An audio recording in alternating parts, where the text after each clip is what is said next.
So I'd like you guys to close your eyes and imagine what it would be like to sit at your dinner table and have your Uncle Rob fall to the floor and no one know what to do. Today and age we have something called cardiopulmonary resuscitation, also known as CPR. It has been around for many years. It first started in 1956, and then it was adopted by the American Heart Association, where they continued to train the public on how to do it. I've been lucky enough to know CPR for around 4 years now. It's a really good thing to know. I think everyone should know it. This is a type of emergency that doesn't require you to treat the illness, but requires you to keep the patient alive as long as possible until a medical emergency can get there. The first step to any type of emergency is to make sure your scene is safe. To make sure the scene is safe around you, you just want to make sure there's no water around the patient or victim, or no explosions or anything around there that would be vital to your patient or yourself. Once you realize your scene is safe, that is a perfect time to call 911, and if you have people around you, have that one person call 911. Once you're calling 911, when you call the dispatcher, make sure you give them a perfect example of the age that you think that it is. If you know that name, give them a name and your exact location.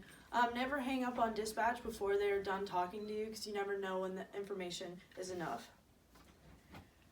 Once you get to your victim, you want to make sure that they are unconscious before you start doing CPR. So, for instance, this is our Uncle Rob. We're gonna, hey, Uncle Rob, are you there? Are you breathing? Uncle Rob is unresponsive. He's not breathing. So we're gonna give him a little shake. He's not breathing. He's not responding to his name. Sometimes people like to give him a rub on the chest to make sure he's there. At this point, you want to make sure your patient's positioned with the back stable, and so is the neck, so you're not hurting him when you're attempting to do the CPR. Then you're going to start with the ABCs. You're going to check for his airway, you're going to check for his pulse, and look if his chest is rising. So to do that, you're going to head tilt, chin lift, and you're going to place your palm of your hand at the top and your 2 fingers underneath the bony part of its chin, and kind of hear for his breathing, which you'll feel it on your cheek if you should, which he is not. So we are going to continue to tilt his chin back, lift it up as we've already done, and we're going to continue to give compressions. To do the compressions, we're going to start with CAB. So it's CAB.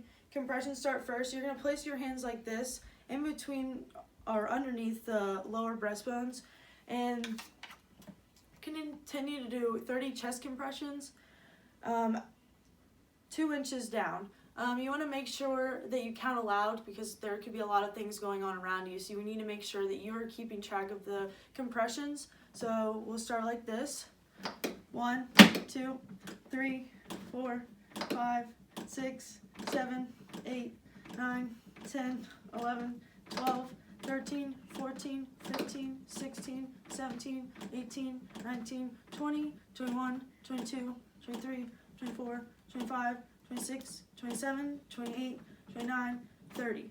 So after your 30 compressions are up, you're going to continue to give you, if he's not breathing, you're going to make sure he's not breathing, and then you're going to continue to give his 2 rescue breaths, and that would be with the palm of the hand on his forehead, the 2 fingers underneath the chin, and then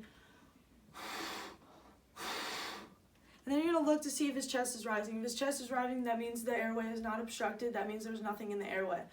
He's still unconscious, as we see, so we're going to continue doing CPR and continue checking his airways and his pulse rate through as many times as we need to until either emergency medical gets there before us, or if he starts breathing. A little thing that I skipped over is you need to stand right to the side of his shoulder and make sure that you have full accessibility to his whole body or his upper chest. For an adult patient, it's the same as a child and an infant.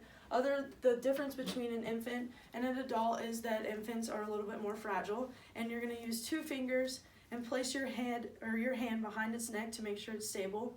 And you're going to place the 2 fingers right here underneath its breastbone and press 30 compressions the same. A little known fact about CPR is that 38 people a day go into cardiac arrest, and multiplied by 3 times that, when people know CPR, it saves 3 times their lives. And that is all. Thank you.